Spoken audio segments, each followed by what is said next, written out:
Hallelujah, praise the Lord. मसीह में आप सबकी सलामती हो।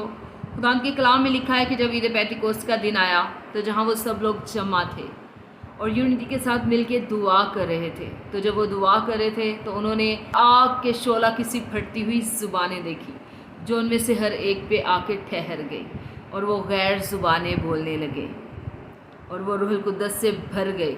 और जिस तरह रूह ने उन्हें ताकत बख्शी उस ताकत के मुआफिक वो गैर ज़ुबानों में बातें करने लगे। तो मैं आप लोगों को इनविटेशन देना चाहती हूँ।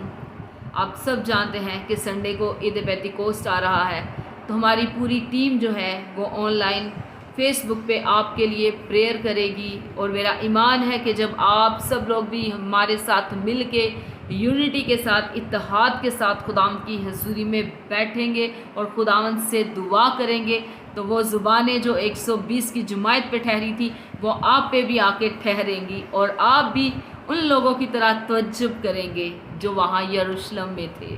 उन्होंने भी तवज्जुब किया था और उसी तरह आप भी हैरान हो जाएंगे जब खुदावंद की तरफ से आपको गैर ज़ुबानें मिलेंगी और आप खुदा के पाक रूह से भर जाएंगे। खुदावंद आपको बरकत दे। God bless you. Praise the Lord. Hallelujah.